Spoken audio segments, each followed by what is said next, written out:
you're gonna fail. It's okay. Okay? You're gonna fail. And I'm not talking about the tests. It's one thing. I'm talking about to your knees, your skin, bloody, fail. And that's okay, because you know what?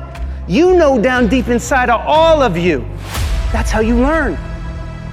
You need to be motivated by failure. How'd you learn how to walk? You crawled, then you fell down, busted your tooth, got some blood in your mouth, get up and you walk, right? Self-directed.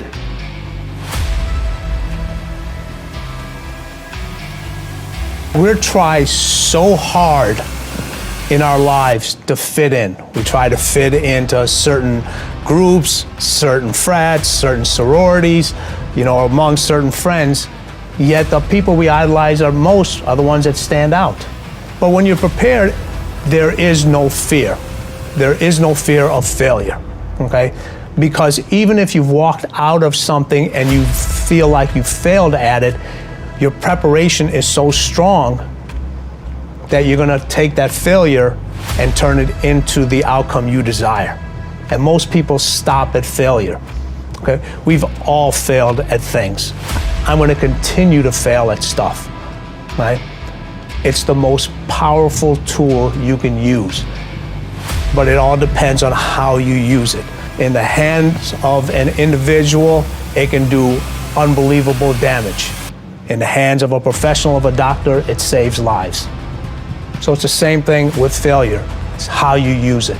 It's that drive inside of you, okay? It's what we talk about, the dark side. The dark side is filled with failure, but it's the fuel that burns you like something that's never burned inside you before. If you constantly remind yourself, after every defeat, after every setback, every time you get knocked down, I've got a saying, if life knocks you down, try and land on your back, because if you can look up, you can get up. See, a lot of people, because of failure, they stop believing. Let me share something with you. You will fail your way to success. Yes. 8 out of 10 millionaires have been financially bankrupt. You will fail your way to success.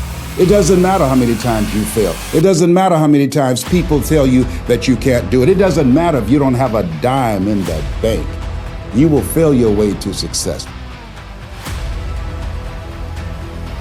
You don't make excuses for the failure, you grieve it. You feel the pain. You don't brush it off, you don't downplay it. You feel the pain and you don't rush to feel better. Now, listen, this is a principle of life I'm about to tell you. To get past it, you gotta go through it. That's true in so many areas, but it's particularly true with failure. To get past your failure, that failure in your life, you gotta go through it. You can't go around your failure, you can't go over your failure, you can't go under your failure, you can't ignore your failure. You need to grieve the failure. You need to feel the pain. Now, we don't like feeling bad, but grief is a good thing. Grief is the way we get through the failure, and grief is the way we learn the lessons. So often, we want to just, when we fail, we want to just forget it, push it aside, stuff our emotions, and then immediately go to the next thing. When you stuff your emotions, when you swallow your emotions, your stomach keeps score. It's kind of like, what if you took a can of Coke and you shook it up for a long time and then you put it in the freezer? What's going to happen to it? It's going to explode eventually. It's going to come out sideways. And this happens in your life when you don't deal with your emotions properly. This is why sometimes 6 months after failure, a marriage falls apart. Or 6 months after somebody gets laid off work, there's another problem. There's a physical health problem, things like this. Because you've shaken up the can and you've got all these emotions feeling inside of shame and regret and fear and insecurity and all the things that come with failure, and you're not dealing with them. And so you shake it up and you say, we're just gonna put this in the refrigerator and try to forget about it, and we're gonna freeze it, and it's gonna explode, and it's gonna come out sideways in an affair or in wrong behavior or an impulsivity or an addiction or all kinds of other things. I have seen this thousands of times in people's lives. You don't minimize it, you don't rush to feel better. To get past your failure, you've gotta go through the failure.